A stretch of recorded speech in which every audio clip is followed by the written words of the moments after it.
ओडिशा दर्पण ओडिशा दर्पण ना मयूरभंज कल्चरल एसोसिएशन तरफ प्रत्येक वर्ष मयूरभंज उत्सव कर 10 वर्ष धरिकी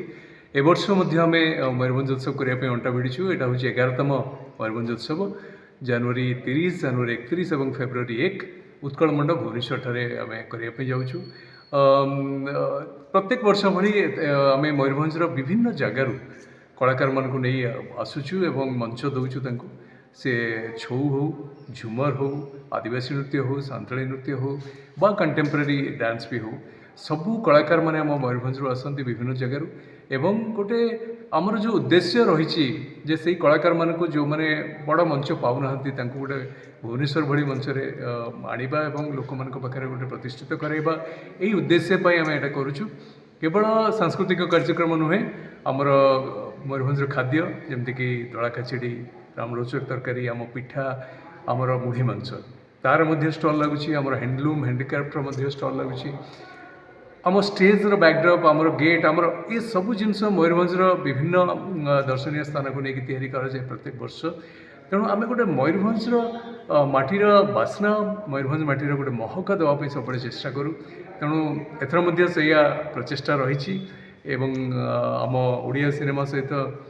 जो मैंने जड़ित आम मयूरभंज माटीर कलाकार मैंने से तेणु मोटामोटी भाव 3 दिन धरी दर्शक मान को गोटे मनोरंजन सहित खाद्यर गोटे बढ़िया सुस्वादु खाइबा खाईपर गोटे गेट टुगेदर हम निज माटी को मन पकड़ा सहित मयूरभंजर जो कल्चर अच्छी जो ट्रेडिशन अच्छी जो कला अच्छी देखिए। आमर मयूरभंज कल्चरल एसोसिएशन बाइल अनुसार मयूरभंज जिलार सब वरिष्ठ मंत्री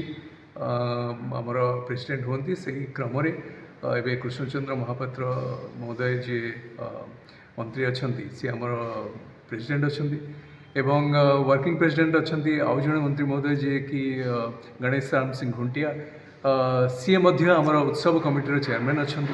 साधारण संपादक साधारण संपादक अच्छा डॉक्टर रजनीकांत ईश्वर एवं बाकी संपादक स्वरूप रंजन दास और चिन्मय दास पट्टनायक अच्छा। चिन्मय दास पट्टनायक कल्चरल कमिटीर हेड अच्छा आम रही एक्जिक्यूटिव बॉडी और कल्चरल कमिटी एवं विभिन्न लोक आमर सब जो मैंने आम सहित रही आसछन्ति मयूरभंज कल्चरल एसोसिएशन सहित जड़ित से समस्त उद्यम रही